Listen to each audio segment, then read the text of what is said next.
I met him in the TEDx Madrid in September, and I enjoyed so much his speech that during one of the breaks, I went to him just to make contact because I was thinking we might get him today here. He has studied psychology in the Granada University. He has made a master on human resources management. He has worked as human resources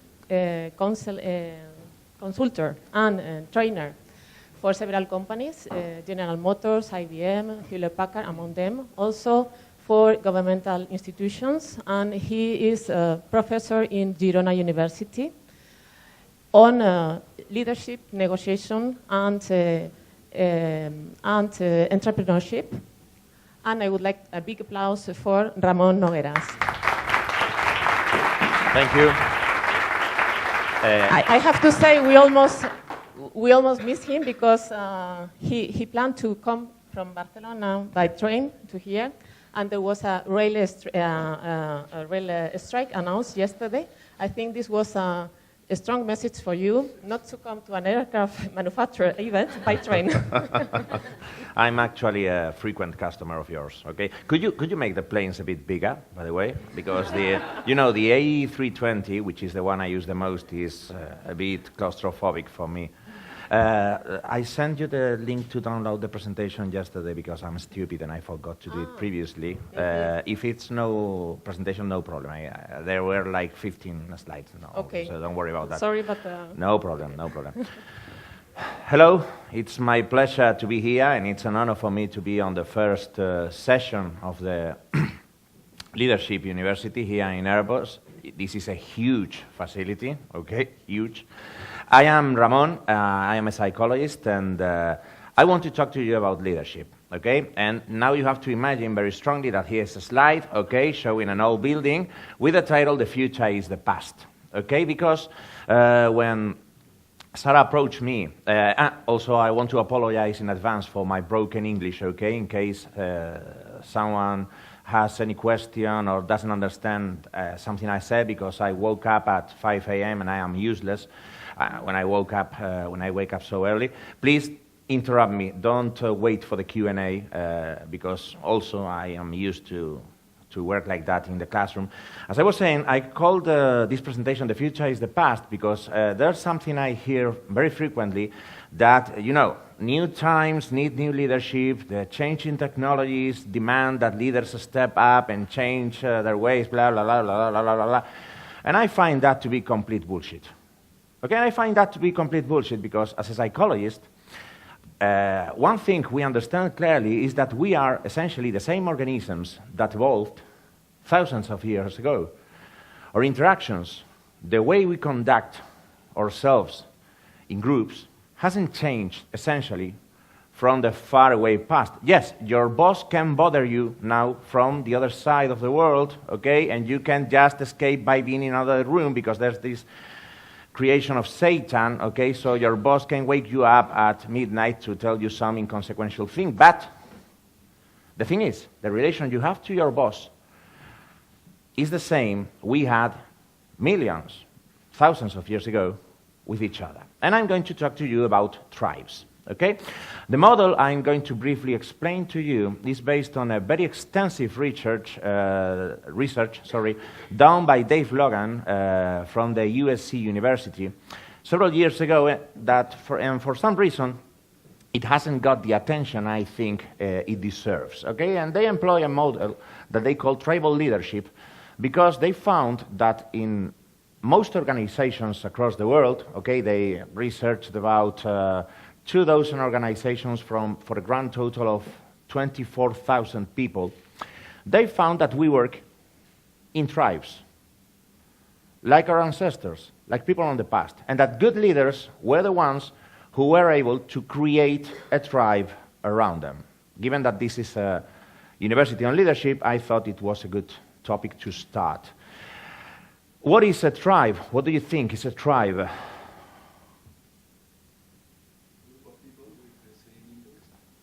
A group of people who share a common interest. Okay, that's a necessary condition, but it's not enough. To have a tribe, we need something more. Apart from sharing an interest, we need a certain amount of people, okay? They define tribe as a group from 20 to 150 persons, okay? Less than that, you don't have a tribe. You have a team, which is great, okay? But you need a certain sizable number of persons to form a tribe. And this relates with a concept called the number of Dunbar. I don't know if you have ever heard of it. Nope? Okay. Dunbar's number is a number of about 150 persons, which is related to the anthropological research done by this guy, William Dunbar, who showed that we actually can't hold in our heads more than 150 persons, maybe 200 persons, that we think to be real, to be important. That's why we can be complete, and pardon me the expression, that's why we can be complete assholes to strangers, because to us, they are not real. Only the people of our tribe matters, and he found that we evolved in groups no bigger than 150 persons. When a tribe grew bigger, it tended to split. Okay? And a similar thing happens in companies. A company, big as Airbus, is a confederation of tribes. Okay? They may be departments, they may be regional areas, whatever. You have tribes interacting with each other. Good leaders help tribes evolve through a series of stages. Okay? This is the central core, the central idea I want to transmit to you. If you are leaders, you are managing a tribe, not a team, a department, or some sort of modern concept, okay? You are managing a tribe, the same way you would have done thousands of years ago. And contrary to popular belief, as a psychologist, I don't deal in abstractions. I don't believe in minds.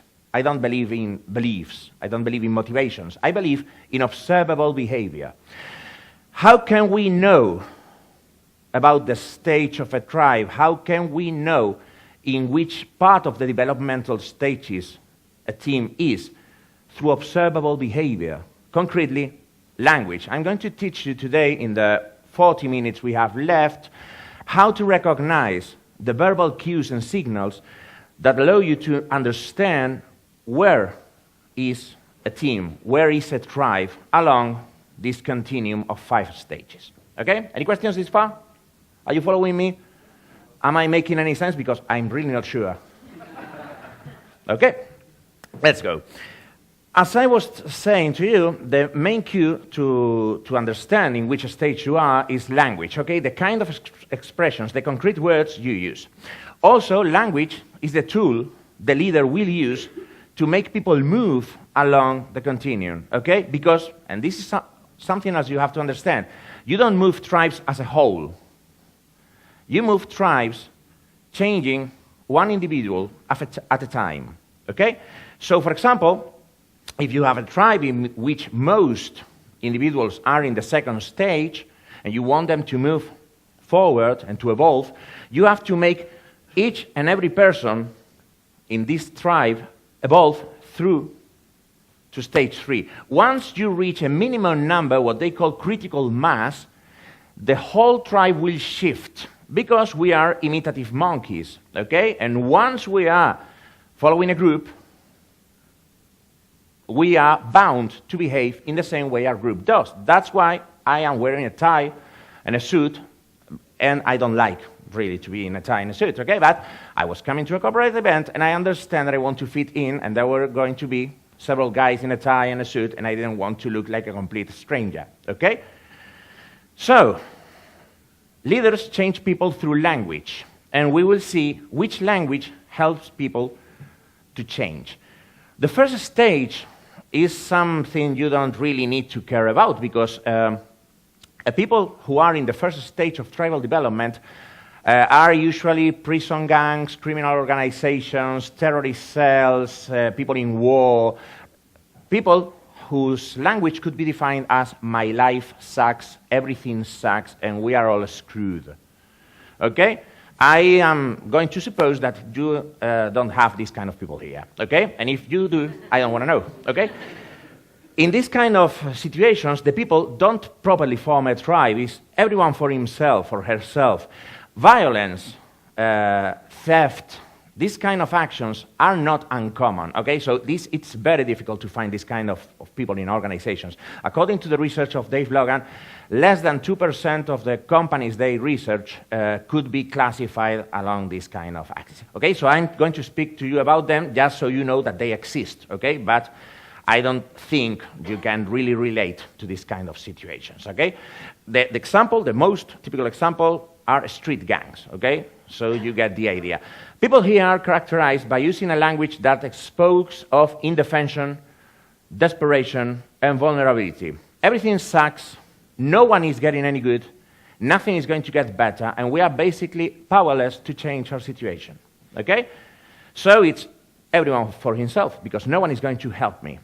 Now, if you get on the following stage, you get onto the second stage, which could be, for example, nicely summarized or exemplified by the typical public worker, okay? When you go to renew your driving license, for example, and there's a line of people, and the guy or woman in the desk is completely apathetic, unhelpful, demotivated, that's stage 2. In stage 2, the language is not life sucks, it's my life sucks. Other people have it better than me, but my life sucks. You change desperation for apathy, okay? That's not still a good place to be, okay? But it's far better than people coming to work with a shotgun, which is, by the way, something that happened to me once, okay? And that I had a guy come to work with a shotgun, okay? I've been in some weird places. In this stage, language is highly individualist, but still negative, okay? They usually complain about how things are not going to improve for them because leadership don't recognize them, work is not properly done, whatever. Excuses, reasons, justifications are limitless, okay? Now if you get a bit forward, you get to the most common stage in tribal development. About 49–50% of tribes you will find will fall in this stage, and it's not a terrible place to be, okay? And now you have to imagine here a picture of Donald Trump, okay, because it's very descriptive, because the language there is, I am great, and the rest of you are not, okay? So, Donald Trump here. This stage is very common in companies like this. I'm not making any judgment on you, okay? Why? Because it's very common in places where you find qualified professionals, okay? Lawyers, teachers, professors in universities, psychologists,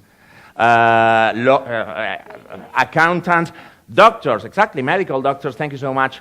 These kind of professionals usually are highly motivated for their work, okay? And they are used to be demanded results, and they provide results, okay? But they usually don't look on the rest of the people as their equals, okay? And here we insert a new component, relationships, because that's another observable element. Again, no mind, no motivation, no beliefs, no mental is bullshit. There's nothing of that for me. Relationships change in the third stage. In the first and second stage is more or less everyone for himself, okay? You are lonely, and you don't have friends, and everyone hates you, and you hate everyone, okay? So, screw them all. On the third stage, you find the first occasion in which you find dyadic relationships. Usually on the third stage, you also see that people have one-on-one relationships with other people, okay? Dyadic relationships. And usually you have a BFF, okay, best friend forever, and someone you are very close to, even if you still compete a bit with that person, okay? But you usually can see that people change language. They talk a lot about me, Donald Trump, okay? Well, whatever, let's sum this up. And they talk about the things they achieve and how the rest of the people can't follow up, can't keep up. They are not so good as they are, okay? Then, if you move along, you find the stage 4. Now this is the good stuff, okay? If I had to sum up the language of tribes in the fourth stage of development, it would be said, we are great, and the rest are not. Okay? The rest may be other tribes inside the company, if the company is big enough.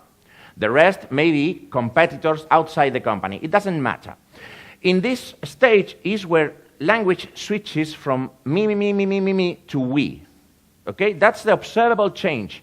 You can see. Also, people start talking about values, okay? Notice that I'm not saying that people actually follow values. I'm talking that they talk about values. Okay, values become important in the discourse, so that's a clue that may help you understand that people are moving or are getting into this kind of stage. Also, the relationships they have between themselves change. They start forming triads, groups of 3 people that take care of each other. Okay, one can be in several triads at once. And actually, that's how triads connect, okay? And usually, they look to other people for support, for help, for advice, okay? They are not afraid of sharing knowledge, as in the 3rd stage, where you try to look good by withholding knowledge, so no one can be as good as you are, okay? But they share more openly. This is excellent, okay? If you are here, you are good to go. Because the 5th stage is not sustainable in time. Okay, the 5th stage is a stage in which 4th stage tribes move occasionally and stay there for a short, middle term while, usually while they are completing a project. Once this project is completed, the group reverts to stage 4 until a new challenge is presented. Now here you have to imagine, because that's the picture I was going, mind if I take this out? Thank you. Now you have to imagine here a picture of Einstein, von Neumann, and the other scientists who were part of the Manhattan Project and designed the atomic bomb.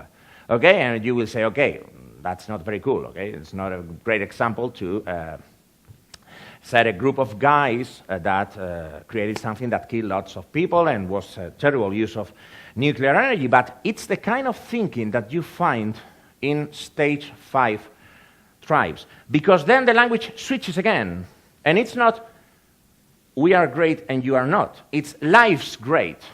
No competition is present on the language because they are committed to something that they perceive to be greater than themselves. In the case of this scientist, it was the creation of atomic energy, not necessarily to kill other people, but to change the world, and they changed the world indeed. Okay? If you want examples nicer to consider than people making atomic bombs, which I understand, I could provide, for example, now picture here, another image of Bill Gates and Melinda Gates, who after carrying on a business career for many years, switched it to non-profit, and they almost single-handedly have eradicated several terrible illnesses on third world countries. Okay? Or you can see Nelson Mandela, who managed to unite the different tribes that composed South Africa and prevented them from going Rwanda into a civil war that is still being fought. Fight? They are fighting still, okay, over there. Doesn't matter.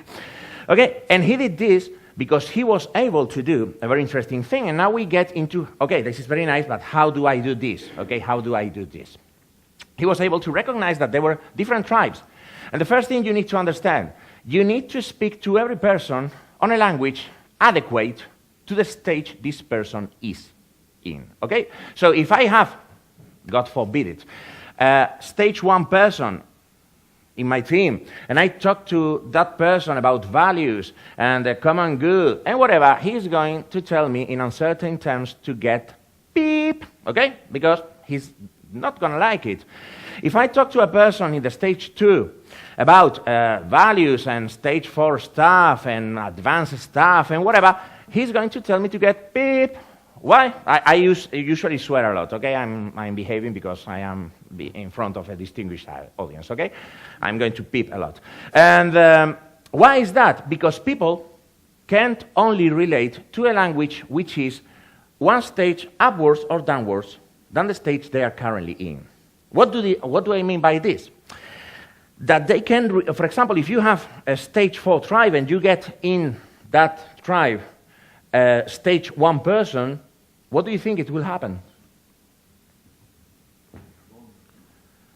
Exactly, and the most likely outcome is that the person in the stage 1 will be kicked out of the tribe because this language is not acceptable. You have certain flexibility, okay? You can tolerate a language and a behavior which is slightly upwards, slightly downwards where you are, okay? Because you are close enough to be able to understand and relate to that person. But if the difference is too big, compatibility is impossible, okay? So, first thing, you can use a limited range of language when you are talking to people. And you have to adequate your language to every person. You have to understand in which stage each person is, and then adjust your language accordingly. Second, you are responsible as leader of improving or upgrading each person until you get enough critical mass to move the whole tribe to the next level, okay? And if you are interested, I will go into a bit more detail on how you do this on every stage, okay? And third, once you get to the fourth stage and people are starting to establish triadic relationships, you step back and let people be, okay? You stop leading because no one needs you, okay? Which is a very tough pill to swallow. It's very tough because you are proud, and you have reasons to be, because you have achieved so much, and it's very, very hard to step back and let people do their things. But once they are starting working in triads, one of the things that happen, and this is something that has shown consistently across research, I'm not going to bore you with data and statistics, which I guess you like, because after all you work designing planes and stuff, okay? But I don't really have the time. Across many companies and across many tribes, consistently, all KPA improve when people start reaching the fourth stage, okay? Partly because the more autonomous people is, the more motivated they are to do the task, and the more creative they get when solving problems. We'll get to that in a minute. Okay, any questions this far? No? I don't believe you. It's impossible that no one has any questions. Okay, I'm not so good. So, no questions? Okay, you're lost. Then, what do we do when we have to upgrade people from one stage to the other? Okay, this is very complex, and I'm going to make a brutal work of summarizing and cutting up, okay? So, please, go and read the book, okay? Because this is not a complete... I spent 30 hours explaining this at the university, so please forgive me because I'm going to make some brutal simplifications. When you are, and I hope you never are, in a situation in which you have to deal with people on the stage one, the first thing you have to do is convince them that life doesn't suck. So your first job is to make them see that other people's life doesn't suck, so maybe their lives won't suck too. Okay, you have to provide some example, and you have to talk to them about people doing things and having non-sucky lives, okay? That's your only priority. And the other priority is to make them cut ties with people who share that mindset, okay? You have to take them apart from bad companies, okay? Which is something we have been doing for millennia. Everybody knows that if your children go with bad companies, they will probably turn bad, okay? This is nothing mind-blowing. You will know that you succeed when they stop using my life sucks language and they start saying, okay, other people have good lives, mine still sucks. Okay, this is an improvement. I understand. It's not a great improvement, but it's an improvement. Okay? When you move then to stage 2, what is your next priority?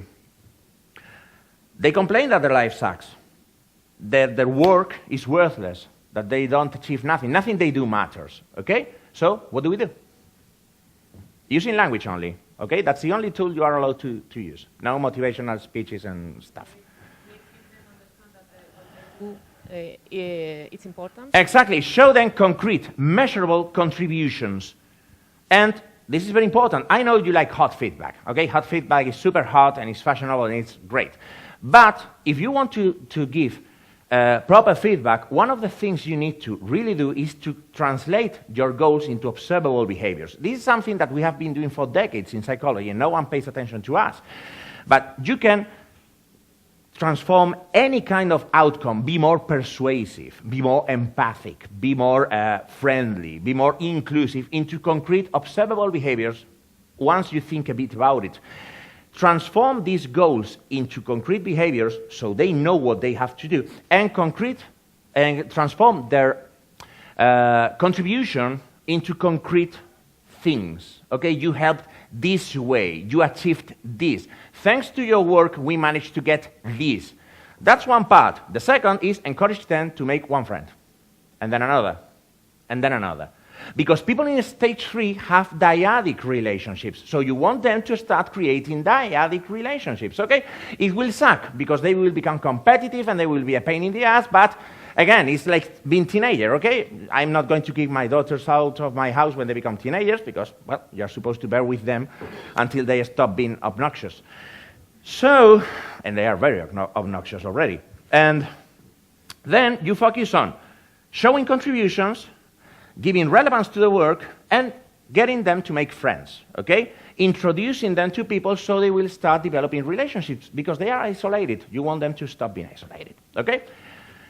And then we get to stage 3. Actually, Dave Logan calls this stage the Wild Wild West because it's a very individualistic stage when everyone is trying to upman each other, okay? What do we do with these people? Because they are performing, they are good, they do good jobs, they do great work, okay? But we want more from them. What do we do?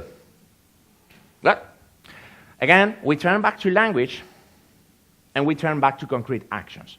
The first thing you need to do is to start showing them that there are things that they cannot achieve alone, okay? So you start cheating, okay? You are going to cheat like hell. You are going to cheat because you are going to start assigning them projects that they cannot possibly do on their own. You are going to force them to cooperate. You are going to force them to cooperate. And you are going to make sure that they need to step out of their usual dyadic relationships, so they have to create triadic relationships. And you are going to give them no choice. Because if they have a choice, they will do the thing by themselves, and they will think that they are even better, and then they don't need anyone else. So you are worse than you started. Something I forgot, you are going to cheat on stage 2 too, because you are going to give them tasks that they cannot fail, what we psychologists call easy victories. Okay? When we want people to overcome a problem, when we want people to overcome a phobia, we want them to expose to the things that create anxiety for them, we use a graduated scale of exposition from easiest to hardest. Okay? If you have, for example, a fear to flight, you start exposing people in imagination. You ask them to imagine that they are in a plane. And the first items on this scale are so easy that you know that the patient cannot fail to expose to these items and control anxiety. And why we do this? Why? What do we want to achieve with this? It's no challenge. It's very easy. Why do we do this? To gain confidence. To make them feel like winners, to get them to be motivated, okay? Because if they fail at the beginning of the process, what will happen? They will leave. That's why 90% of the people who enroll in a fitness club never keep going. Why? Because the first day on a gym is terrifying, okay? It's a place where you don't understand anything, and there's this huge, enormous, terrifying guy, and you don't understand nothing that's happening. You start doing whatever, you don't get immediate results, so you get demotivated, and you leave. That's why fitness clubs are profitable, okay?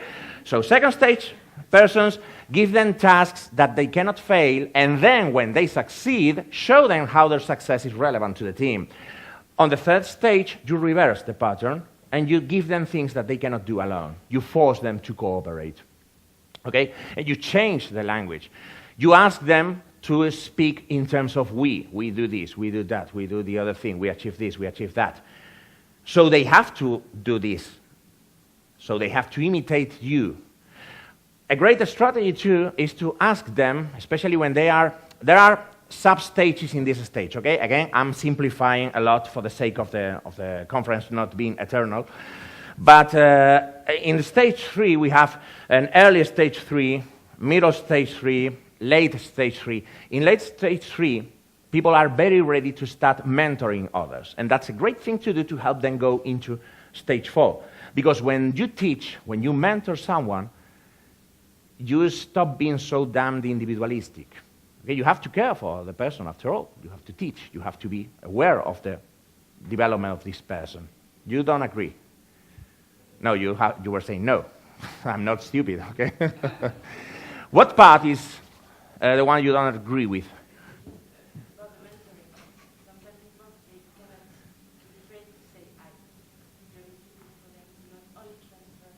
Mm-hmm.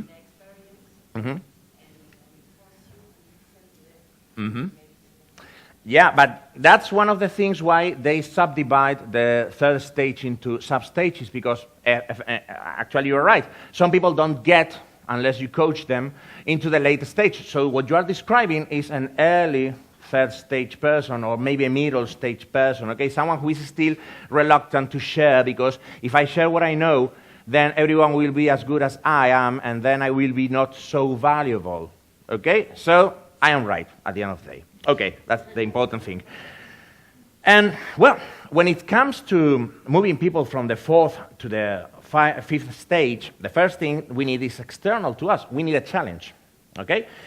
Actually, what Dave Logan recommends is that if the market doesn't provide a challenge, we should be engineering one. I'm not exactly sure that this is always possible, okay? But assuming that there's a challenge big enough, and you have a stage 4 tribe ready to make the jump, this is what you should be doing.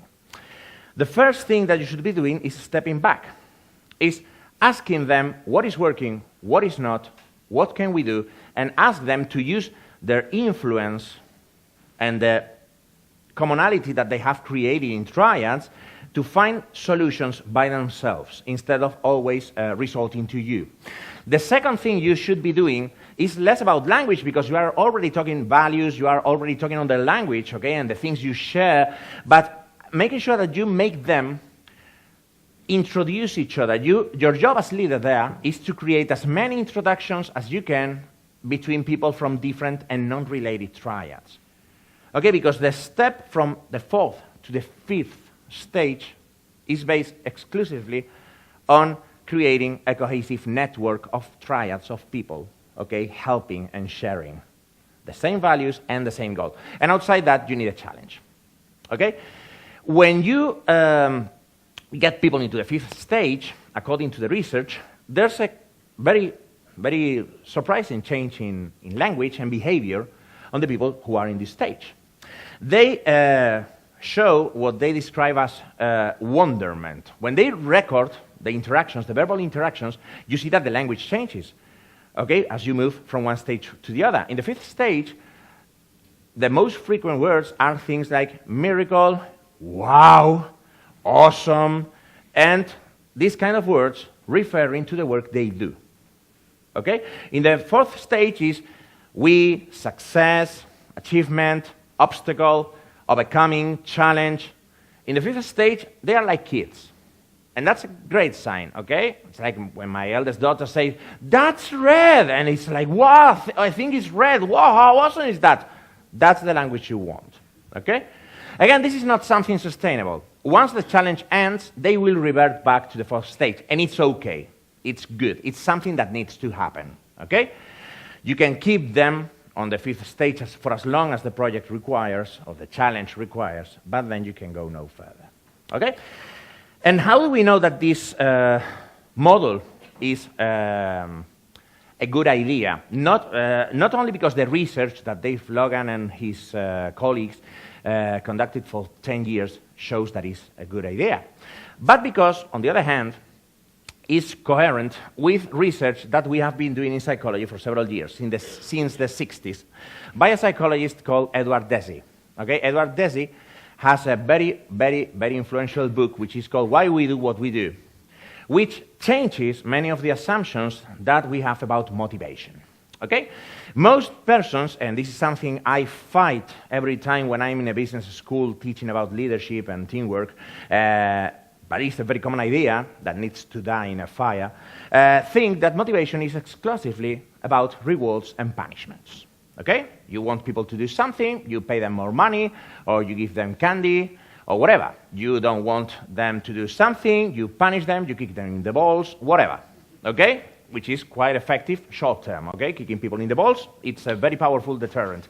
The thing is, Edward Deci showed that this is true on a certain level, but couldn't explain certain phenomena. For example, how many of you have used Wikipedia recently? Raise your hands.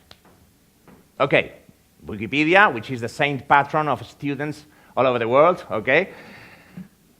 It's a non-rewarding effort. No one gets paid. Actually, less than 10% of the editors of Wikipedia generate more than 90% of the content of the biggest encyclopedia in the world. Wikipedia destroyed the Encyclopedia Britannica. The most prestigious opus of knowledge in the human history was kicked to the ground and destroyed, and there's no more Encyclopedia Britannica, because a bunch of guys thought it would be cool if everyone fought with strangers on the internet about the definition of things. And why do people do this? There's no reward. They are not getting paid. Do you know how much time spends the average editor in Wikipedia doing Wikipedia stuff? Can you guess? 23 hours a week. 23 hours a week fighting with strangers online because you don't agree about the history of YouTube or whatever. Why is that? Edward Dizzy concluded that there are more than rewards and punishments when it comes to motivation. And there are three pillars, three conditions that increase motivation in teams when they are met. The first and most powerful is autonomy. It says that when we can do things our way, we like more to do these things. We like a task better, the more freedom we have to do it. Okay? Now see how this maps so nicely with stage 4 teams. What do I do as a leader when I get people into stage 4? I step back. I let them sort things out. When there's a problem, and one of the members of the triad has a problem and comes to me and tells me, hey, Ramon, I have a problem, I tell them, okay, talk about that problem with these other two persons, the other two members of the triad, and if you can sort it out, then come to me. I give them autonomy. They become more motivated. Now I have this cool slide here prepared in which I showed a sterling example of autonomy in action. I don't guess many of you play video games. Maybe. What is wrong with you? Video games are great. Okay, you don't, but you should. The thing is that in the video games world, there's a giant that dominates everything, which is called Valve. Valve is a company that owns Steam. Steam is the greatest thing that has happened to humanity since sliced bread. Okay? It's the best. It's a digital platform that allows you to have a library of games and download them and play them everywhere in any computer once you log into the client. They are the biggest distributors of video games in the world. They are huge. When I say huge, I mean Airbus huge. And they have no structure at all. They have no rules. There are no executives. There are no management. When they have to do something, someone says, okay, I'll take care of that. And they organize the teams that they need, and they assign tasks, and they assign priorities, and no one knows why, but things get done. And not only things get done, but it's one of the most successful companies in history. And they started doing video games. Okay, and they have, again, I'm going to repeat, no rules. Actually, they have an induction book because people get traumatized when they start working in Valve because they don't understand how to work without rules. So they have an induction course in which they tell you, it's okay, you are not going to get fired. Really, we are sincere with you, we are honest. Okay, there are no rules. No, get your table whatever you want. I don't know. What do I do? Look for something to do. I don't care. Go. That's how they roll. Okay? So you can have a very motivated team with autonomy. But going down to more simple examples, how many of you use Gmail? Gmail as an email client. Gmail was developed by Google engineers in the 15 or 20% of their time because Google allows engineers to spend up to 15 or 20% of the time working on projects of their own choosing. And some of them said, hey, maybe we could design a very cool email client, okay, because the email we have, Outlook, sucks, okay? We can agree that Outlook is hateful, okay? Yes? Do we all hate Outlook? I hate it so much. The thing is, who said no? What is wrong with you? Seriously, don't play video games, you like Outlook, what else? You kick puppies or something? For fun? Whatever. The thing is, they have a team of engineers doing what they want on the free time, and they come up with Gmail, and they change all the company because Google goes from only doing searches to start providing lots of services that now are as much profitable as searches are. The second principle of motivation is mastery, the sense of accomplishment, okay? The feeling you get when you start getting better at something. And this maps nicely with the tribal model, because how do you get people from the stage 2 to stage 3? Language. And language about what? You forgot. It's okay.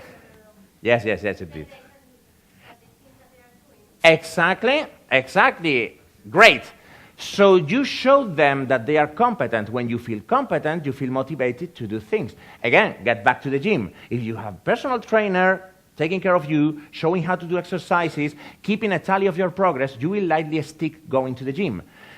When you go on your own, the most likely thing is that you will go 1 day, 2 days, 3 days, you will eat a sack of donuts and not go again for 6 months, but pay your fees because you are going to go again next week, okay? Swear.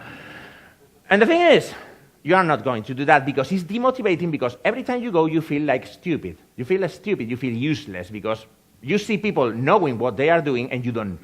And no one likes to be the only idiot in the room who doesn't know what they are doing. So, see, learning, when you structure the learning of people so they are aware of how much they are improving, they get better and they get more motivated to keep doing the work because they see that they are improving. That's why, for example, most people can draw, because they start drawing and, of course, they suck, because at the beginning they suck. But, and they decide, okay, I can't draw.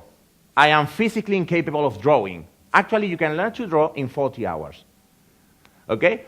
But you don't make the effort because it's demotivating, because your first drawings are terrible, okay? You draw like my 6-year-old daughter, okay, but you have 30, so you feel terrible.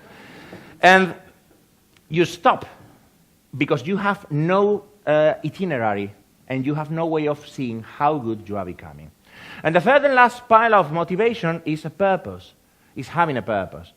People are more motivated when they feel that what they do matters, that is meaningful, okay? So when you think you are changing the world, you like the work you do. Who are the less motivated professionals in Spain? Which profession is the one who reports the less satisfaction with the job? Guess. Sorry? Teleoperators? No, close, but no cigar. The ones that are on the roads? Who? In the road paved? I don't know how. People on the tolls, in the highways. Okay, close, but no cigar. But very close, very close, very close. Bus drivers. Bus drivers are the unhappiest people on earth. Why? It's evident. First, you have to deal with people, and people is disgusting.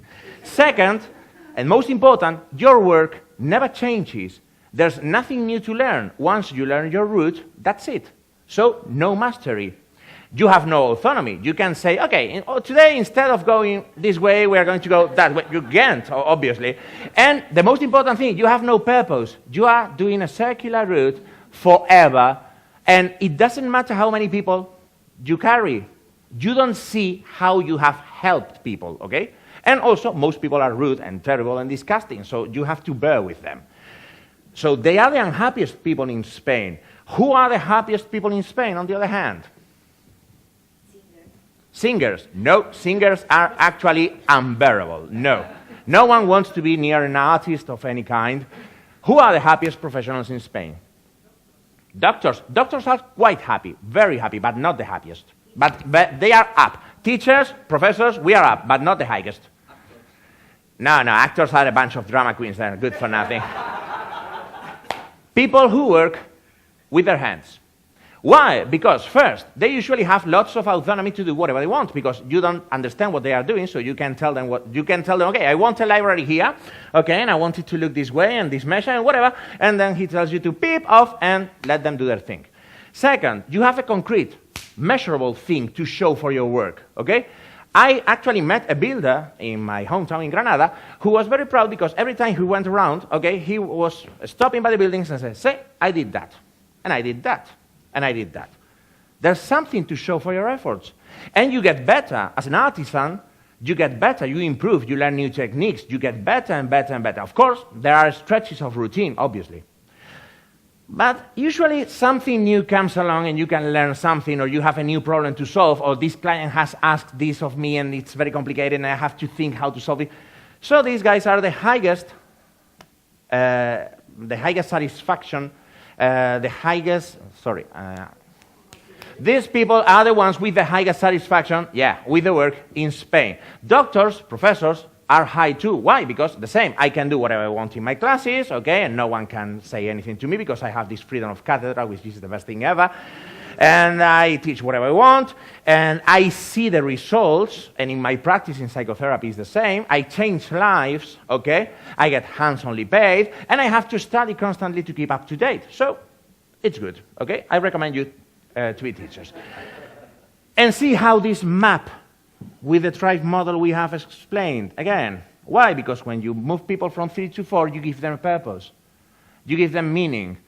You are not just assembling planes. You are assembling planes for this reason, which is bigger than you. Okay, you are making the world better. Okay, you are putting a lot of garbage in space, but let's not think about that. You are making the world better. Okay, also make the planes bigger, for God's sake. That's why effective leaders understand, even by intuition, that they need to deal separately with each person to get them to come forward and become a coherent tribe. Once you have a coherent tribe, your life becomes much, much easier. And basically, this is what I wanted to explain to you. Look no further and pay no attention to coaches, speakers, Simon Sinek's of life or whatever, who will tell you that the new age brings up new challenges or whatever, because that's lies. That's a lie. We are the same as our ancestors were. Our brains have not changed. Our nervous system is the same. We are cavemen and cavewomen, and that's okay. And we work in tribes, and that's okay. It's good that we do. But we have to understand that, because what is important to remember is that when in a society in which more and more work is doing remotely, we need to keep that human touch with our people. We need to keep that sensation of belonging to a tribe. When your boss is in Malaysia and you are in Paris, you need to spend quality time talking to people about not working, so it looks like a real human interaction. Okay? I will take any questions you may have. Thank you so much. It's been a great pleasure having you.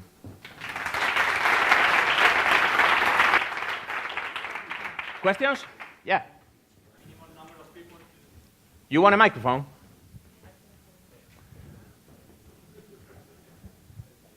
Yeah, at the beginning of the talk, you have mentioned a minimum number of people for a group to be considered a tribe. Yes. If we think now in less people, so in teams, 6, 7 people, can we directly apply these stages you mentioned the same way? Absolutely, absolutely, because if you have a team of less, the numbers are based on the size of actual primitive tribes across history, okay?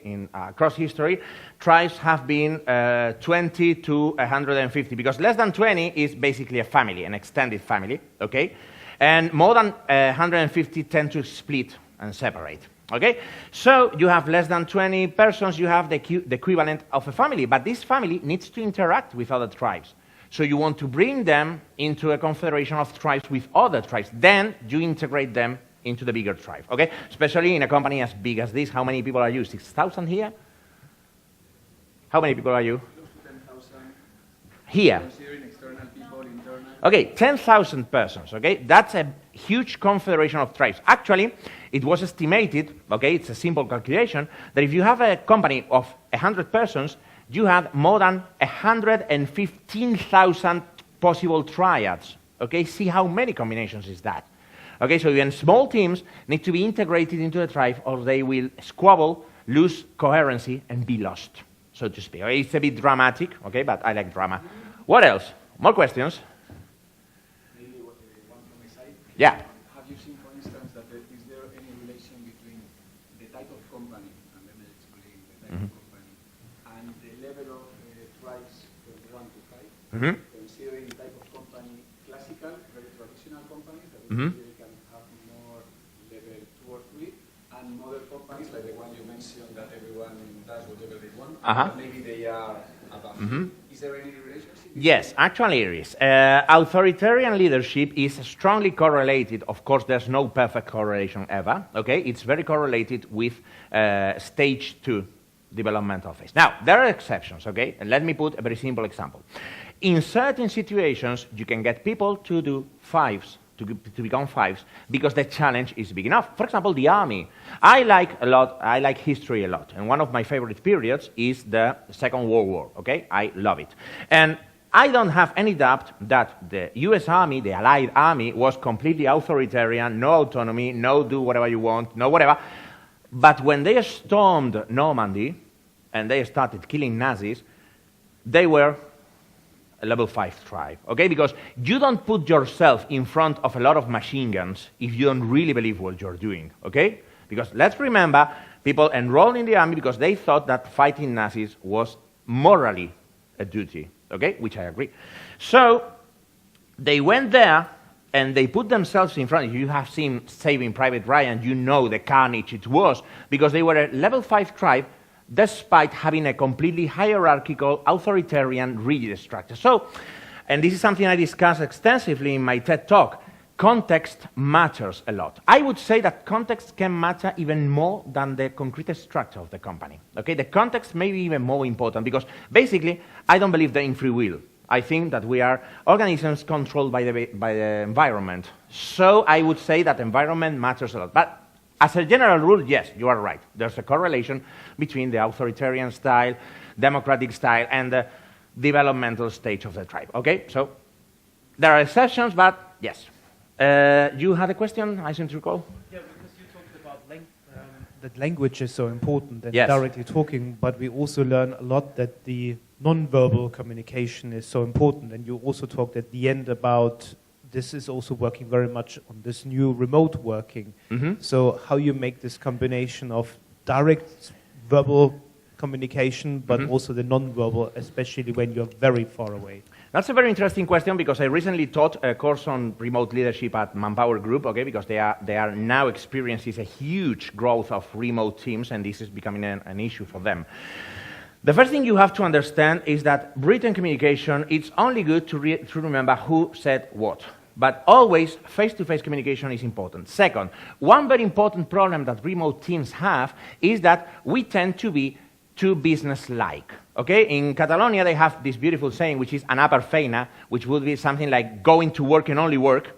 And that is what happens when you are in a remote team, that all communications are only work-related. But in real life, real life, that's real life too, okay? But face-to-face, when you work in the same place with people, you don't only talk about work. You ask about the weekend, you ask about the kids, you ask about the football match, whatever. There's a lot of informal communication, which is the glue that makes the tribe get together. So if you are managing a remote team, you have to make time for that. You have to plan for that. You have to make sure that every meeting is not so efficiency obsessed that you only discuss, as it happens, work-related matters. Okay, you have to leave some time to, I don't know, talk about your dog. And second, favor as much as you can communication mediums that make possible to see the other person. For example, in my practice as a psychologist, okay, apart from teaching and making consultancy, I also work as a psychologist. I have my therapy practice in Barcelona. About half of my patients are not in Barcelona. I have patients in Colombia, I have patients in Mexico, I have patients in Madrid, I have patients in Andalusia, and I work with them through Skype. I have noticed no difference with the face-to-face patients. Why? Because we don't need that much to create a bond with a person. Actually, most of you are old enough to remember to have met a person who fell in love with other through internet.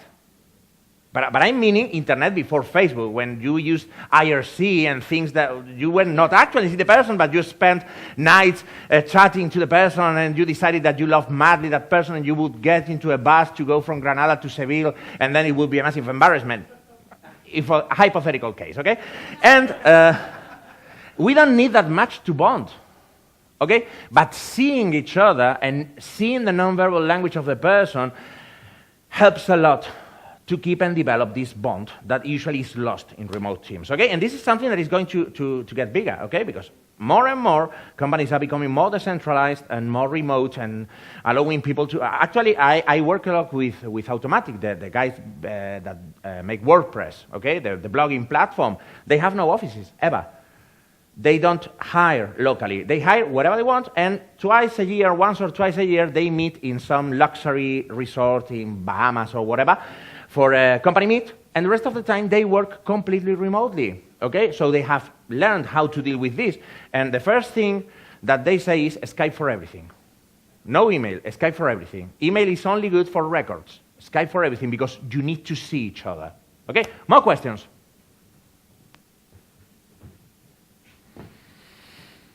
More questions? One?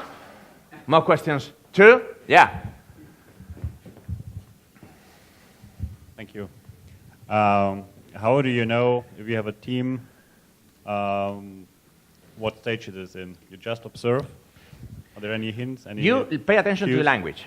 The tribe is in the stage in which the majority of the members are, okay? So it's normal that if you have a stage 3 tribe, some people may be 4, some people may be 2, some people may be even 1. You pay attention individually, but we consider that the tribe is in the stage in which the majority of the tribe is at the moment, okay? So when you want to upgrade them, what you need to get is the majority of them to make the shift, because that is a critical mass enough to drag the rest along, okay? Because if you don't follow, you will be rejected, okay? If you are a stage 1 and in a stage 2 tribe, they can tolerate you. But if they move to 3, then you become too alien, too strange. They don't like to be around you. See where I'm going? So you pay attention to the majority of the tribe, but you deal with each member individually. You need to upgrade each member individually. Okay? Did I answer your question? More or less. More or less. You put your focus on the majority, or then also No, you don't put the focus on the majority. You pay attention to the majority to understand in which stage the tribe as a whole is.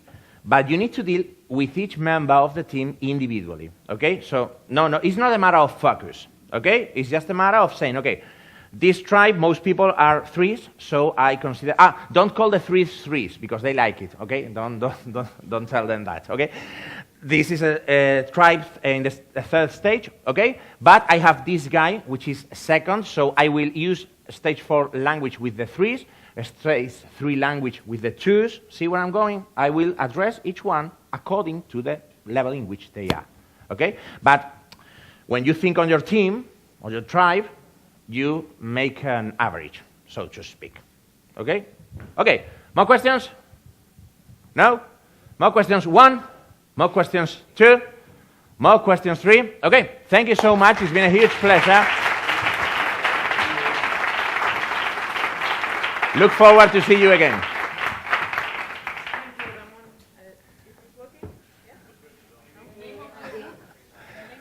No, I don't have any book. I don't do research. I only explain the research other people do. The name of the book is Tribal Leadership, okay? Which, by the way, is here. Hey! Great. And if you want to learn about motivation, there's a beautiful book by Dan Pink, okay, because the Edward Deci book is very technical, that is called Drive, The Surprising Truth About What Motivates Us, which explains in detail all these 3 pillars stuff, okay? And he has a TEDx, a TED talk. And he has a TED talk about the topic, and it's very interesting and well done. Okay. And Ramon Nogueras has a blog I like. Confirmation bias, yes. Yeah. It's my favorite psychological phenomenon. Anyway, thank you so much for having me. It's been a huge pleasure, and I look forward to meeting you again. If you have any questions or you want to address any doubt you may have, in my blog, okay, sesgodeconfirmacion.com, you can fill a contact form, and I will be in touch by email, okay? Thank you so much.